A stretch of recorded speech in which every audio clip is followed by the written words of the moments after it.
अस्सलाम वालेकुम dear students. आज के लेक्चर में हम चैप्टर नंबर 3 गैसेस के पोर्शन में जो रिमेनिंग हमारे टॉपिक्स रहते हैं kinetic molecular theory of gases and plasma, इस पर बात करेंगे। Kinetic molecular theory of gases की बात करें तो इसमें बहुत सारे साइंटिस्ट की काविश है जिसमें उन्होंने गैस के बिहेवियर को स्टडी किया, फिजिकल बिहेवियर को, और गैस के फीचर्स के बारे में बताया। तो सबसे पहली जो ये थ्योरी थी इसे बर्नौली ने 1738 के अंदर प्रेजेंट किया और प्रपोज किया। देन इस थ्योरी को 1857 में क्लॉजियस ने जो है इस कॉन्सेप्ट को लेकर चला और उसने काइनेटिक इक्वेशन डिराइव की, और ये काइनेटिक इक्वेशन तमाम गैस लॉज को प्रूव करती है, उनको भी जो है डिराइव करके बताती है। फिर फर्दर मैक्सवेल, बोल्ट्जमैन और वॉन डर वाल ने जो है बेतहाशा काम किया गैसेस के बिहेवियर पर। मैक्सवेल जो है उसने law of distribution of velocities का बिहेवियर गैसेस में बताया, और बोल्ट्जमैन ने वेलोसिटी की बजाय एनर्जी का जो कॉन्सेप्ट है उसकी डिस्ट्रीब्यूशन गैस के मॉलिक्यूल्स में किस तरह होती है इस पर वजाहत की और एक लॉ जो है डिवाइस करके बताया। इस काइनेटिक थ्योरी के जो मेन पास्टुलेट्स हैं वो हमारे लिए बड़े इंपॉर्टेंट हैं, और इनको आगे लेकर हम गैस लॉज को भी डिराइव करेंगे और फर्दर जितनी भी बात करेंगे वो इन मेन पॉइंट्स पर मुश्तमिल होगी। ये एक इम्पॉर्टेंट क्वेश्चन है, आपसे पास्टुलेट्स पर नोट लिखने के लिए दिया जा सकता है। नंबर 1 पास्टुलेट हमें ये कहता है कि all gases consist of very small particles called molecules. कि तमाम गैस के जो आपके पास अगर उसकी कंपोजिशन की बात करें तो वो छोटे छोटे ज़रात पर मुश्तमिल है जिन्हें हम मॉलिक्यूल्स का नाम देते हैं। इवन ये जो हमारे पास नोबल गैसेस होती हैं, helium, neon, argon, krypton, xenon, ये सब मोनोटॉमिक मॉलिक्यूल्स हैं। ये भी आपके पास जो है एक एटम पर मुश्तमिल मॉलिक्यूल्स हैं, तो ये भी आपके पास स्मॉल पार्टिकल्स रखते हैं। सेकेंड फीचर ये है कि गैसेस के बिहेवियर को देखा जाए तो ये वाइडली सेपरेटेड होते हैं एक दूसरे से और इनके दरमियान लार्ज एम्प्टी स्पेसेस मौजूद होती हैं। थर्ड फीचर कि एक्चुअल अगर वॉल्यूम किसी भी गैस मॉलिक्यूल का आप देखें तो वो इतना छोटा है या इतना ना होने के बराबर है अगर आप उसका comparison total volume of the gas से करें। तो ये एक पॉइंट यहाँ पर जो है प्रेजेंट किया गया। फर्दर ये देखा गया कि गैस के मॉलिक्यूल्स में अट्रैक्टिव फोर्सेस नहीं होती। जब किसी किस्म की अट्रैक्टिव फोर्स नहीं होगी तो हर गैस इंडिपेंडेंटली बिहेव करेगी। Fifth is very very important point कि काइनेटिक एनर्जी किसी भी गैस की टेम्परेचर पर, एब्सोल्यूट टेम्परेचर पर डिपेंड करती है, उसके डायरेक्ट रिलेशन में होती है, यानी डायरेक्टली प्रोपोर्शनल है। आप टेम्परेचर बढ़ाएंगे तो काइनेटिक एनर्जी बढ़ेगी, सेम टेम्परेचर रखेंगे तो हर गैस की काइनेटिक एनर्जी सेम ही रहेगी, एवरेज ही रहेगी। फर्दर गैस की मोशन की बात की जाए तो कांस्टेंट रैंडम मोशन है, बेतरतीब मोशन है।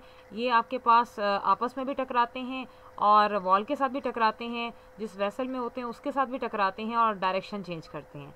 फर्दर एक और बिहेवियर देखा गया कि collision of gas molecules with one another and with the walls of the container ये टोटली इलास्टिक होता है, no net loss, no net gain.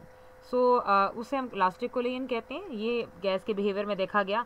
और जब गैस प्रेशर एग्जर्ट करती है तो वो कोलिजन की वजह से करती है, टकराने पर प्रेशर एग्जर्ट करती है, चाहे वो आपस में टकराए, चाहे वो वेसल के साथ टकराए, चाहे जिस सिस्टम में हो उसमें collision is the main factor.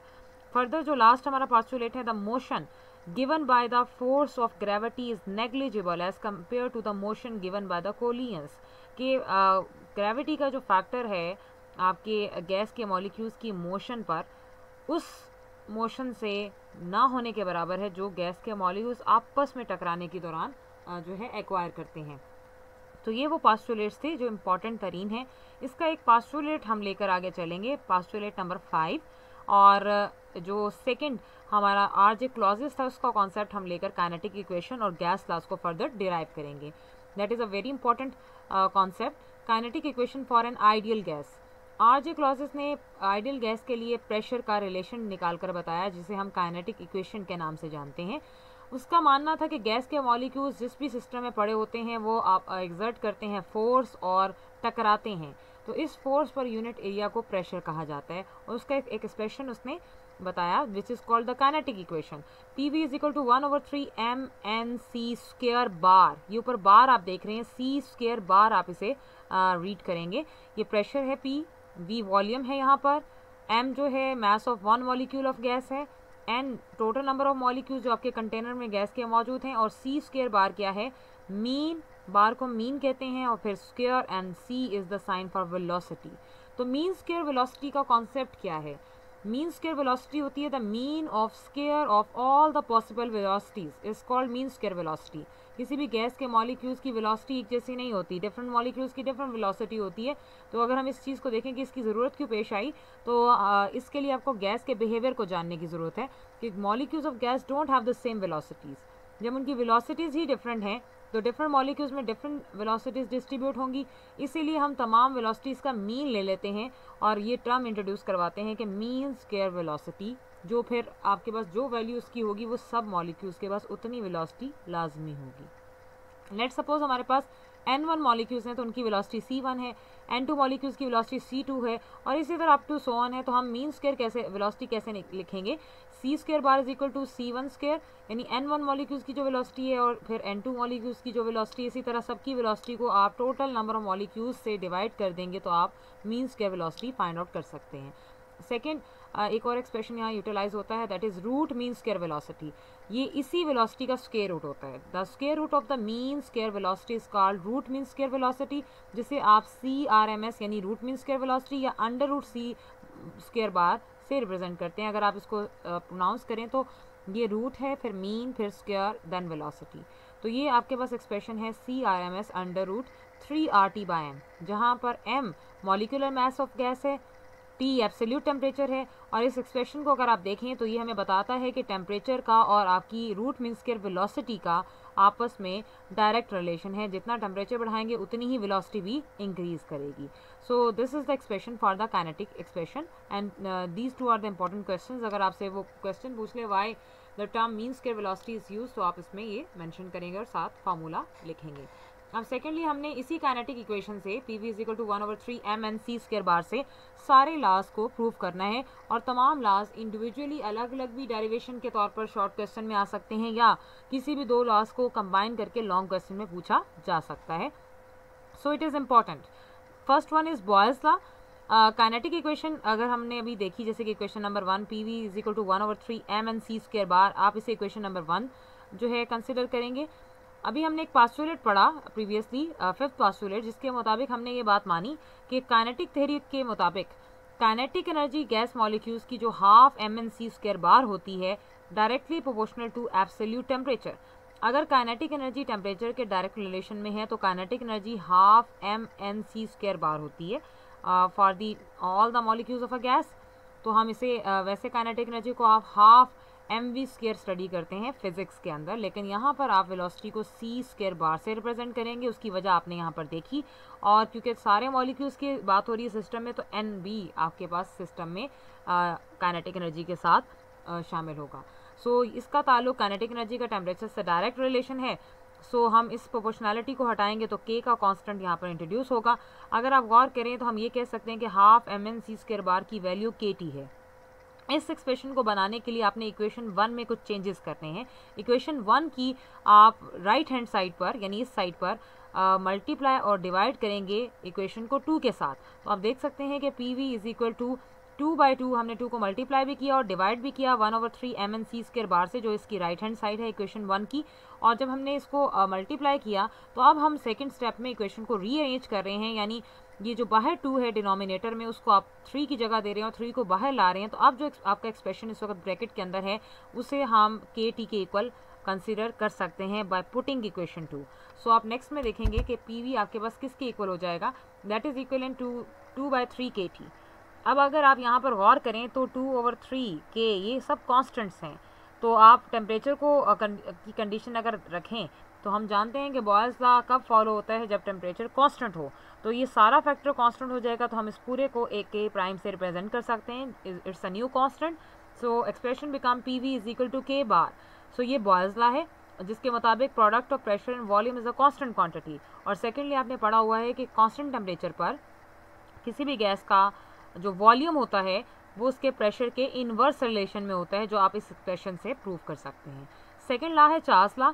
Boyle's law अगर डिराइव कर लिया है तो चार्ल्स लॉ डिराइव करना बिल्कुल मुश्किल नहीं है। चार्ल्स लॉ के लिए सारा एक्सप्रेशन आप सेम लेकर चलेंगे, सिर्फ इस एक्सप्रेशन पर आने के बाद जो आपने ऊपर भी निकाला उसमें आपने थोड़ी सी चेंजेस करनी है। यहाँ तो हमने प्रेशर और V को कांस्टेंट कर दिया था, यहाँ आप क्या करेंगे कि वॉल्यूम और टेम्परेचर को आपने एक दूसरे के सामने रखना है और प्रेशर को दूसरी तरफ ले जाएंगे तो वो जाके डिवाइड हो जाएगा।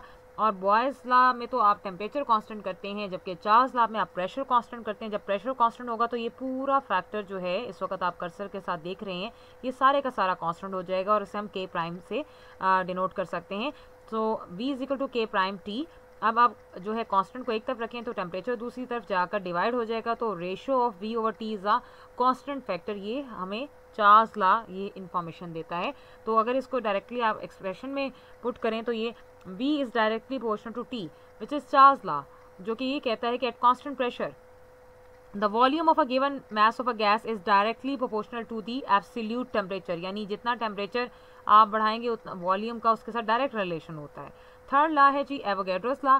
एवोगैड्रोस लॉ में हम जो है कंडीशन रखेंगे दो गैसेस की, क्योंकि लॉ को हमने प्रूव करना है और लॉ हमारे पास इक्वल नंबर ऑफ मॉलिक्यूल्स पर है।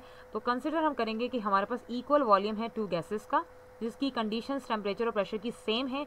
सो गैस 1 के लिए हम मास m1 लेंगे, वेलोसिटी c1 लेंगे और नंबर ऑफ मॉलिक्यूल्स n1 लेंगे। गैस 2 के लिए ये तमाम फैक्टर्स 2 के साथ रिप्रेजेंट किए जाएंगे। अब दोनों के लिए काइनेटिक इक्वेशन अगेन जो हम दोनों लॉज में पहले भी प्रूव करके आ रहे हैं, तो काइनेटिक इक्वेशन गैस 1 के लिए लिखेंगे तो तमाम फैक्टर्स 1 के साथ डिनोट होंगे सवाए प्रेशर और वॉल्यूम के, क्योंकि वो आपके पास सेम है। इसी तरह गैस 2 के लिए भी आप 1/3 m2n2c² बार एक्सप्रेशन पुट करेंगे। अब हम इन दोनों एक्सप्रेशंस को जो है इक्वेट करेंगे, तो इनकी जो लेफ्ट हैंड साइड तो एक जैसी हैं, तो हम जो है राइट हैंड साइड को ही एक दूसरे के आमने सामने लाएंगे। So 1/3 m1n1c1² bar is equal to 1/3 m2n2c2² bar. तो इसमें 1/3 कैंसिल हो जाता है, तो पीछे हमारे पास इक्वेशन 1 आती है m1n1c1² bar is equal to m2n2c2² bar. अब इसको आप काइनेटिक इक्वेशन से ये एक्सप्रेशन आपका आया, आपने एक तरफ कर दिया।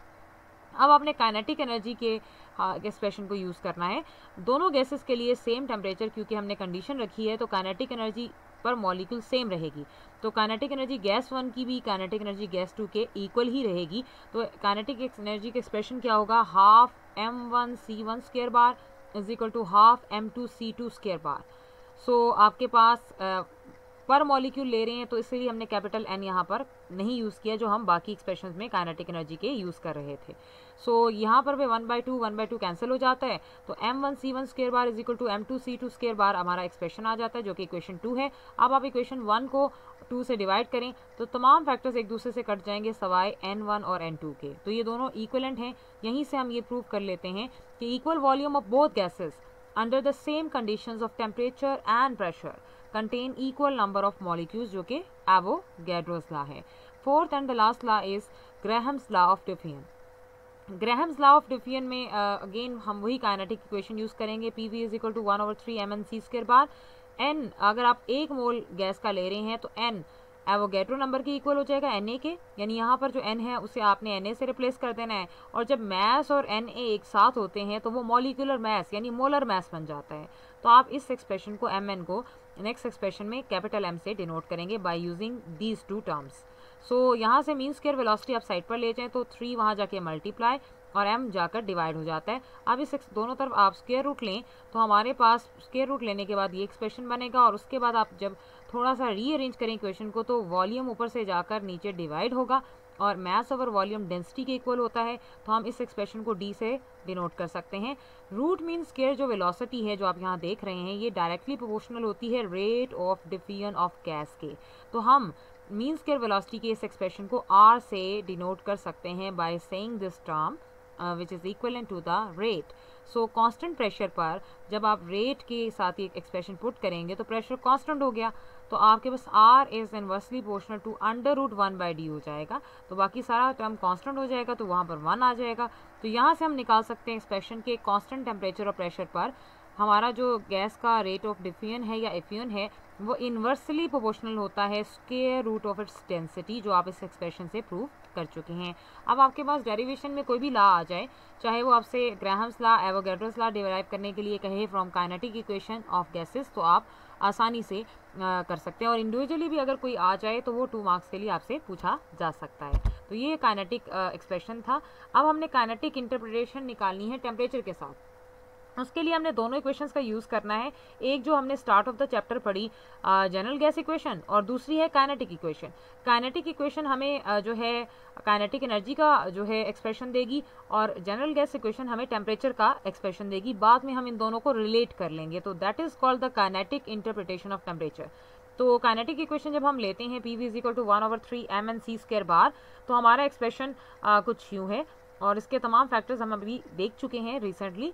अगर हम एक मॉलिक्यूल की बात करें तो काइनेटिक एनर्जी ट्रांसलेशनल मोशन की वजह से EK = 1/2 mc² बार होती है। EK हमारे पास एवरेज ट्रांसलेशनल काइनेटिक एनर्जी है मॉलिक्यूल्स की, जो गैस के मॉलिक्यूल्स एक्वायर करते हैं। अब आप इसकी इक्वेशन 1 की राइट हैंड साइड पर 2 को डिवाइड भी करें और मल्टीप्लाई भी करें, तो आपका एक्सप्रेशन उसी तरह जो आपने चार्ल्स और बॉयल्स लॉ में प्रूव किया आ जाएगा। अब आप 2 को यहाँ पर ले आएँ, 3 को बाहर ले जाएं, तो इस एक्सप्रेशन को हम EK के इक्वल मान सकते हैं। तो PV = 2/3 n EK, 1 मोल के लिए बात हो रही है तो NA से रिप्लेस हो जाएगा। ये हमारे पास इक्वेशन आ गई है 4, जो हमने काइनेटिक इक्वेशन से हासिल की, और इधर से हमें काइनेटिक एनर्जी का एक्सप्रेशन मिलेगा। दूसरी इक्वेशन है जी जनरल गैस इक्वेशन, जिसे आप आइडियल गैस इक्वेशन कहते हैं। PV = nRT। अगर आप 1 मोल के लिए बात करें तो PV आपके पास RT के इक्वल हो जाएगा। N1 है तो वो यहाँ से इग्नोर कर दिया जाएगा। अब आप इक्वेशन 4 और 5 को कंपेयर करें, दोनों की लेफ्ट हैंड साइड बराबर हैं, तो राइट हैंड साइड्स को एक दूसरे के सामने ले आते हैं, और यहाँ से आप जो है EK के फैक्टर को यहीं पर रहने दें। तो इक्वेशन को जब आप अरेंज करेंगे, that is equal to 3R/2NA × T। R general gas constant है, NA एवोगैड्रो नंबर ये भी कांस्टेंट है, तो ये सारा फैक्टर कांस्टेंट है। तो हम कह सकते हैं कि average translational kinetic energy temperature के डायरेक्ट रिलेशन में होती है, यानी जितना टेम्परेचर बढ़ाएंगे उतनी काइनेटिक एनर्जी भी इंक्रीज करेगी।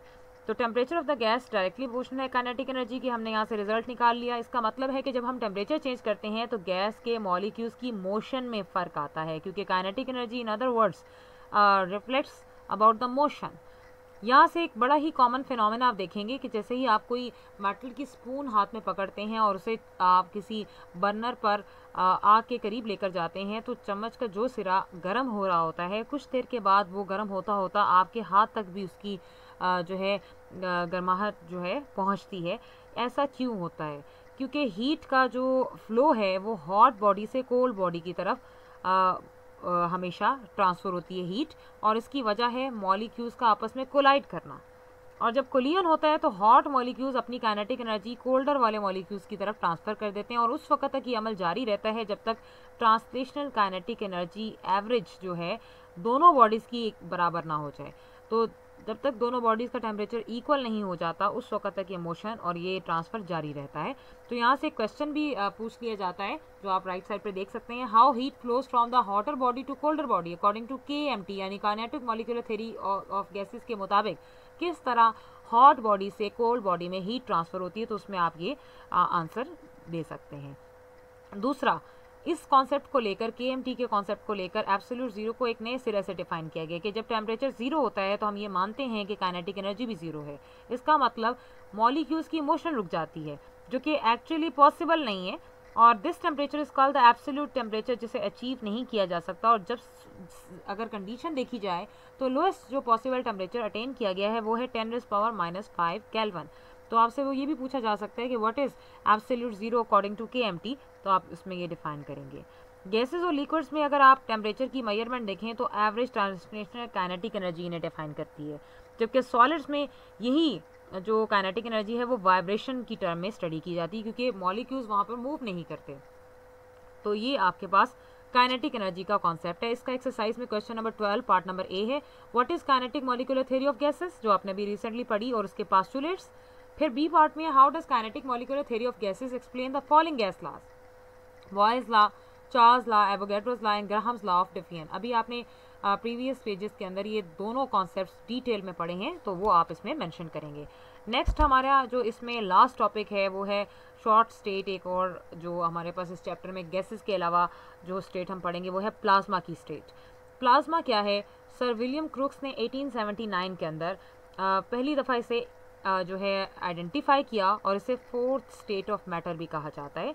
ये है क्या? It is actually a mixture of neutral particles, positive ions and negative electrons. इन तीन का कॉम्बिनेशन है जिसे हम प्लाज्मा कहते हैं। फॉर्मेशन कैसे होती है प्लाज्मा की? अमूमन जब हम किसी सॉलिड को हीट करते हैं तो वो लिक्विड में बदल जाता है, उसे फर्दर हीट करते हैं तो वो वेपर्स बना देता है। और अगर वेपर्स को भी फर्दर इतना हाई टेम्परेचर दे दिया जाए कि वो मजबूर हो जाएं अपने इलेक्ट्रॉन को लूज़ करने पर और पॉजिटिव आयंस बनाने पर, या कलेक्टिवली हम इसे कह सकते हैं कि आयनाइजेशन करने पर, जिसमें पॉजिटिव आयंस और नेगेटिव इलेक्ट्रॉन्स क्रिएट होते हैं, तो ऐसे मिक्सचर को जिसमें न्यूट्रल पार्टिकल्स भी होंगे, पॉजिटिव आयंस भी होंगे और नेगेटिव इलेक्ट्रॉन्स भी होंगे, उन्हें हम प्लाज्मा कहते हैं। और ये प्लाज्मा या आयनाइजेशन हाई टेम्परेचर पर या रेडिएशन की सूरत में मुमकिन होती है। इस चीज़ को समझने के लिए आप हाइड्रोजन का एक सिलसिला देख सकते हैं जो साइड पर आपको नजर आ रहा है। इस चीज़ को समझने के लिए आप राइट साइड पर देखें तो डायटोमिक मॉलिक्यूल्स की स्टेट में हाइड्रोजन एग्जिस्ट करता है 25 डिग्री सेंटीग्रेड पर। इस तरह डायटोमिक मॉलिक्यूल्स होते हैं। जैसे ही आप इस सिस्टम को 2000 डिग्री सेंटीग्रेड टेम्परेचर प्रोवाइड करते हैं तो इनकी फोर्सेस ब्रेक हो जाती हैं और ये मोनो एटॉमिक मॉलिक्यूल्स में कन्वर्ट हो जाते हैं। लेकिन अगर आप इसको फर्दर टेम्परेचर दे दें और 1 लाख के करीब टेम्परेचर आप इस सिस्टम को दे दें तो यही न्यूट्रल एटम्स अब अपने इलेक्ट्रॉन्स और को भी खारिज करेंगे और पॉजिटिव आयंस भी क्रिएट करेंगे। जब भी कोई एटम आपके पास इलेक्ट्रॉन लूज करता है तो पॉजिटिव स्पीशीज क्रिएट होती हैं। तो हम देख सकते हैं कि हमें एक मिक्सचर मिलेगा जिसमें आयंस हैं और इलेक्ट्रॉन्स हैं और पॉजिटिव आयंस, इलेक्ट्रॉन्स हैं और कुछ न्यूट्रल एटम्स भी मौजूद हैं। इस मिक्सचर का नाम है प्लाज्मा। सो ये इसकी फॉर्मेशन है। आपसे पूछ लिया जाए हाउ प्लाज्मा इज फॉर्म्ड तो आप इसमें ये फॉर्मेशन लिखेंगे, साथ हाइड्रोजन का केस बताएंगे। अक्रेंस की बात करें तो नेचर में प्लाज्मा कहाँ है? 99% यूनिवर्स प्लाज्मा से बनी है। सन से लेकर स्टार यानी सन से लेकर क्वार्क तक यानी smallest part of the universe तक हर चीज़ में प्लाज्मा मौजूद है। सितारों का जो झुरमट आप देखते हैं वो भी प्लाज्मा है और हमारे पास जो इतना बड़ा सन है वो भी आपके पास बिग बॉल ऑफ प्लाज्मा है। और ये जो आपके पास सन है ये न्यूक्लियर फ्यूजन के प्रोसेस से गुजरता है। ये 1.5 मिलियन किलोमीटर बॉल प्लाज्मा का है। इसके अलावा हमारे स्पेस में जितने भी एस्टेरॉइड्स मौजूद हैं, कॉमेट्स वगैरह हैं, यानी इंटरस्टेलर स्पेस में जो हमारे पास अशिया हैं वो सब जो है मेजॉरिटी मैटर प्लाज्मा पर मुश्तमिल है। तमाम शाइनिंग स्टार्स भी प्लाज्मा है। हमारे अर्थ में भी ये आपके पास कुछ हद तक कन्फाइंड लाइटनिंग बोल्ट्स हैं, फ्लेम्स हैं, ऑरोराज हैं। ये डिफरेंट किस्म के आपके पास कलर वेरिएशन हमें मिलते हैं स्काई पर। फ्लोरेसेंट लाइट्स हैं, नियॉन साइंस हैं, ये सब जो हैं प्लाज्मा की ही एक कड़ी हैं। इलेक्ट्रिक करंट जब भी किसी नियॉन गैस से गुजरती है तो वो प्लाज्मा भी बनाती है, लाइट भी बनाती है, जिसकी आप जो है अफादियत से अपने डेली लाइफ में मुस्तफ़ीद होते हैं। कैरेक्टरिस्टिक्स की बात करें तो ये एक इंपॉर्टेंट सवाल है कि write down the characteristics of plasma. तो प्लाज्मा की पहली कैरेक्टरिस्टिक क्या है कि ये number of charge particles containing है जो इलेक्ट्रिक और मैग्नेटिक फील्ड दोनों में रिस्पॉन्ड करते हैं। इसके अलावा पार्टिकल्स की जो प्लाज्मा में मोशन है वो करंट भी प्रोड्यूस करती है और ये हमारे पास चार्ज पार्टिकल्स की डेंसिटी को हाईलाइट करती है। प्लाज्मा एक complex set of interactions carry करता है और ये यूनिक और कॉम्प्लेक्स स्टेट ऑफ मैटर है। मैक्रोस्कोपिकली देखा जाए तो ये ओवरऑल न्यूट्रल है। जितने ही आयंस ये बना रही है उतने ही इलेक्ट्रॉन्स होते हैं, दोनों का नंबर इक्वल है, इसीलिए न्यूट्रल होती है। टाइप्स की बात करें तो आर्टिफिशियल प्लाज्मा और नेचुरल प्लाज्मा दो टाइप्स हैं इसकी। Artificial plasma ionisation of gases से जनरेट किया जाता है जैसे कि नियॉन के साइंस, और प्लाज्मा जो है लो टेम्परेचर पर हार्ड होता है मेंटेन करना क्योंकि और इसे वैक्यूम में ही क्रिएट किया जाता है क्योंकि आउटसाइड द वैक्यूम ये फ़ौरन से रिएक्ट कर जाएगा किसी भी मॉलिक्यूल के साथ जो भी इसके सामने आए, इसके साथ इंटरेक्शन में आए, तो इसीलिए लेकिन ये यूज़फुल भी है लेकिन हार्ड टू यूज़ है। आर्टिफिशियल के रिस्पेक्ट से नेचुरल की बात करें तो आर्टिफिशियल तो लो में एग्जिस्ट कर रहा था। नेचुरल प्लाज्मा हाई टेम्परेचर पर भी एग्जिस्ट करता है और लो टेम्परेचर पर भी एग्जिस्ट करता है। फर्दर ये फ़ौरन से रेक नहीं करेगा, ना ही जल्दी ब्रेक होता है, जबकि ये प्लाज्मा आर्टिफिशियल ब्रेक भी होता है और रेक भी करता है। इसकी नेचुरल प्लाज्मा की बात करें तो एक्सट्रीमली हॉट होता है, ओवर 20,000 मिनिमम टेम्परेचर है। आप इमेजिन कर सकते हैं कि इतना मिनिमम टेम्परेचर इतना ज़्यादा है, तो हाई टेम्परेचर रेंज इससे एग्जिस्ट करते हैं प्लाज्मा की। तो इतनी ज़्यादा एनर्जी होती है कि कोई भी मटेरियल इसको छुए तो वो सिर्फ वेपर में कन्वर्ट कर सकता है natural plasma. So this is the plasma types. अब आपके पास इसकी कुछ इंपॉर्टेंट एप्लीकेशंस हैं जो हम देखेंगे। एप्लीकेशंस की बात करें तो एप्लीकेशंस में हमारे पास क्या आता है, फर्दर जो प्लाज्मा की इलेक्ट्रिक और मैग्नेटिक फील्ड दोनों में इसका रिस्पांस होता है और ये रेडिएशन का भी एक सोर्स है। तो बहुत सारे फ़ायदे हैं इसके कि आम जो हमारे पास रेगुलर लाइट बल्ब से एक fluorescent light bulbs different working करते हैं। हमारे घरों में जो एनर्जी सेवर्स का इस्तेमाल होता है डेली रूटीन्स के अंदर, ये जो एनर्जी सेवर्स हैं वो फ्लोरेसेंट बल्ब्स होते हैं जिसमें एक लॉन्ग ट्यूब होती है जिसमें गैस फिल होती है। जब आप बटन या स्विच ऑन करते हैं इलेक्ट्रिसिटी देते हैं, जो इलेक्ट्रिसिटी गैस से गुजरती है तो वो गैस को चार्ज कर देती है। उसकी चार्जिंग और एक्साइटिंग से हमारे पास प्लाज्मा ग्लो करता है, जो हमारी बल्ब में हमें ग्लो की सूरत में नज़र आता है, जो हमें लाइट देता है। इसी तरह आउटसाइड द कंट्रीज़ में नियॉन के साइंस होते हैं, जिसमें नियॉन गैस फिल की जाती है। उसकी वर्किंग भी फ्लोरेसेंट बल्ब जैसी है, उसमें भी ग्लास ट्यूब होती है और गैस फिल की जाती है। जब करंट पास होगा तो चार्ज हो जाएगी गैस, और वो भी ग्लो प्रोड्यूस करेगी, प्लाज्मा प्रोड्यूस करेगी। और कलर ऑफ द प्लाज्मा हमारे पास डिपेंड करता है कि हम किस किस्म की गैस को यूज़ कर रहे हैं। इसके अलावा प्लाज्मा प्रोसेसिंग ऑफ सेमीकंडक्टर्स में, मेडिकल प्रोडक्ट्स की स्टरलाइजेशन में, lamps, lasers, diamond coated films में, और हाई पावर जो माइक्रोस्कोप वेव के जो सोर्सेज होते हैं या पल्स पावर स्विचेस हैं, उनमें इसका इस्तेमाल होता है। इसके अलावा ये इलेक्ट्रिसिटी जनरेशन में भी हेल्पफुल है। फ्रॉम फ्यूम पोल्यूशन कंट्रोल में भी इसका हाथ है, और ख़तरनाक किस्म के हैज़र्डस केमिकल्स को रिमूव करने और एनवायरनमेंट को क्लीन करने में भी इसका रोल है। इसके अलावा हमारे ऑफिसेज, होम्स, ये जो कंप्यूटर्स पे हम वर्क करते हैं, इलेक्ट्रॉनिक इक्विपमेंट्स का इस्तेमाल करते हैं, प्लाज्मा लाइट अप इट। इसके अलावा लेजर्स को ड्राइव करने में या पार्टिकल एसेलरेटर्स में इसका बहुत बड़ा रोल है, एसेलेशन करवाने के लिए। इसके अलावा फूड को पास्चराइज भी करता है और बहुत सारे टूल्स को कोरियन यानी जंग लगने से भी बचाता है। These are the applications. अगर नोट आ जाए कि प्लाज्मा पर नोट लिखें, कैरेक्टरिस्टिक्स बताएं और एप्लीकेशंस बताएं, तो ये आपने मेंशन करनी होंगी। फ्यूचर में साइंटिस्ट वर्क करें कि प्लाज्मा को बेहतरीन तरीके से इस्तेमाल किया जाए। एक इफेक्टिव यूज़ इसका ये भी है कि लो एनर्जी है, और लो एनर्जी पर it should survive for a sufficient time without reacting and D generating, यानी रिएक्ट किए बगैर और डी जनरेट हुए बगैर ही हम इससे जो है इसे सर्वाइव करते हुए से मुख्तलिफ काम ले सकते हैं। अब एप्लीकेशंस क्या है कि मैग्नेटिक फील्ड जो है हमारे पास, उसका इस्तेमाल लो एनर्जी प्लाज्मा क्रिएट करता है, और वो ऐसी स्टेट ऑफ मॉलिक्यूल्स हमें देता है जिससे मेटास्टेबल स्टेट कहते हैं। मेटास्टेबल स्टेट एक ऐसी स्टेट होती है जिसमें मॉलिक्यूल्स सिर्फ उन्हीं मॉलिक्यूल्स के साथ रिएक्ट कर पाते हैं जो राइट एनर्जी के होते हैं और राइट कोलियन कर सकते हैं। तो हम इस तरह से सिलेक्टिव और डिज़ायर मॉलिक्यूल्स के साथ जो है प्लाज्मा का रिएक्शन करवाकर अपना मकसद हासिल कर सकते हैं। तो these metastable particles are selective in their reactivity, thus these can be used to solve the problems like radioactive contamination।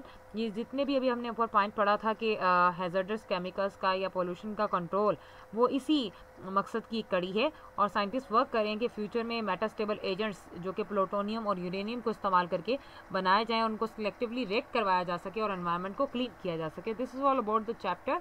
और अब हमारे पास एक दो न्यूमेरिकल्स हैं, और ये आपने ये जो MCQs हैं वो देख लेने हैं। ये तमाम MCQs हम वन बाय वन इसके ऑप्शंस आपको टिक करके दे दिए हैं। यानी pressure remaining constant at what temperature the volume of a gas will become twice of what it is at 0 degree centigrade 546 kelvin. Number of molecules in 1 litre of water is, D option is the right. Which of the following will have same number of molecules at STP, A option. जो same number of molecules हैं same volume के साथ आप ये option tick करेंगे। Fourth है, if absolute temperature of a gas is double and pressure is reduce to 1/2 the volume of gas will. तो आपने एक्सप्रेशन पढ़ा है कि V का जो है प्रेशर से इन्वर्स और टेम्परेचर से डायरेक्ट रिलेशन है, उसके अकॉर्डिंग ये 4 टाइम्स होगा। How should the conditions be change to prevent the volume of a gas from expanding when its mass is increase. तो आपने एक्सपेंड करने से बचाना है, आप टेम्परेचर लो करेंगे, प्रेशर बढ़ाएंगे तो गैस एक्सपेंड नहीं कर पाएगी। Molar volume of carbon dioxide is maximum at 127 degree centigrade and 1 atm pressure. इसके अलावा आपने ग्राम्स ये डिफ्यूजन का एक इफेक्ट पड़ा हुआ है कि order of rate of diffusion क्या होता है कि हमारे पास जो गैस हल्की होगी उसका रेट ऑफ डिफ्यूजन सबसे ज़्यादा होगा, तो अमोनिया, फिर कार्बन डाइऑक्साइड, फिर sulphur dioxide, then chlorine. Equal masses of methane and oxygen are mixed in an empty container at 25 degrees centigrade. The fraction of total pressure exerted by oxygen is 1/3. Gases deviate from ideal behavior at high pressure. Which of the following is correct for non-ideality? High pressure पर intermolecular attractions ज़्यादा वाजे होना शुरू हो जाती हैं, जिसकी वजह से गैस का बिहेवियर जो है नॉन आइडियली होना शुरू हो जाता है। The deviation of a gas from ideal behaviour is maximum at, जब आप टेम्परेचर लो रखें और प्रेशर सबसे ज़्यादा रखें, तो यही ऑप्शन आपका यहाँ पर टिक होगा। नेक्स्ट हमारे पास एक लास्ट है, a real gas obeying van der Waals equation will resemble ideal gas. अगर ए और बी दोनों स्मॉल हों, ये आपके पास टॉपिक नहीं है, जस्ट आप इसका MCQ फिर भी देखेंगे। एक्सरसाइज के कुछ न्यूमेरिकल्स थे एक दो, वो आप देख लें। Question number 22, calculate the number of molecules and number of atoms in given amount of each gas. ये बेसिकली जो न्यूमेरिकल्स हैं ये चैप्टर 1 के फार्मूलाज को यूटिलाइज करके यहाँ पर आ रहे हैं, तो आपके लिए बहुत आसानी होगी। ए पार्ट में उसने 20 सेंटीमीटर क्यूब वॉल्यूम दिया है, जिसे आपने डेसीमीटर क्यूब में 1000 से डिवाइड करके बदलना है। मीथेन का आपको मैस भी पता है। ऑक्सीजन इसके साथ आपके पास यहाँ पे 0 डिग्री सेंटीग्रेड टेम्परेचर है, जिसको आप केल्विन में बदलेंगे 273 ऐड करके। प्रेशर आपको 700 मिलीमीटर मर्करी दिया हुआ है, जिसको आप 760 से डिवाइड करके एटीएम में कन्वर्ट करेंगे, जो आपने प्रीवियस क्वेश्चंस के अंदर भी देखा। तो यहाँ पर आपने नंबर ऑफ मॉलिक्यूल्स और नंबर ऑफ एटम्स निकालने हैं, लेकिन मुझे एक जनरल मिक्सचर की क्वांटिटीज दी गई हैं, तो मैं पहले जनरल गैस इक्वेशन को अप्लाई करूँगी, PV is equal to NRT। तो यहाँ से n निकालेंगे हम PV ओवर RT तमाम वैल्यूज पुट करके। तो जब हमारे पास टोटल नंबर ऑफ मॉलिक्यूल्स होंगे तो हम इस फैक्ट को यूज़ करेंगे कि 1 मोल मीथेन में मॉलिक्यूल्स हैं एवोगैड्रो पार्टिकल्स। तो इतने मॉलिक्यूल्स में कितने होंगे, आप एवोगैड्रो को इस वैल्यू से मल्टीप्लाई करेंगे तो आपको नंबर ऑफ मॉलिक्यूल्स मिल जाएंगे। और एटम निकालना है तो एक मॉलिक्यूल मीथेन में 1 कार्बन और 4 हाइड्रोजन है, जो मिलकर 5 एटम्स बनते हैं। तो इतने मॉलिक्यूल्स में कितने होंगे, तो 5 से मल्टीप्लाई करके आप एटम्स भी निकाल सकते हैं। सेम क्वेश्चन आपने नीचे वाला देख लेना है, इसमें अमोनिया का केस है। उसी तरह वॉल्यूम, टेम्परेचर, प्रेशर, आर का फैक्टर पुट करना है आपने PV is equal to NRT में, और n निकालेंगे तो आप मॉलिक्यूल को के फैक्टर को पहले निकालेंगे, फिर उससे एटम्स निकालेंगे। अमोनिया के फार्मूला में 1 नाइट्रोजन 3 हाइड्रोजन है, तो टोटल 4 एटम्स बनते हैं। तो इस तरह से ये आप क्वेश्चन सॉल्व करेंगे। लास्ट क्वेश्चन है क्वेश्चन नंबर 23, जिसमें वो कहता है कि calculate the mass of 10⁻20 molecules. ये नंबर ऑफ मॉलिक्यूल्स का एक्सप्रेशन है। हाइड्रोजन के लिए भी निकालना है, ऑक्सीजन के लिए भी निकालना है, और कार्बन डाइऑक्साइड के लिए भी निकालना है eight STP। What will happen to the masses of these gases when temperature of these gases is increases by 100 degree centigrade and pressure is decreased by 100 millimetre of mercury.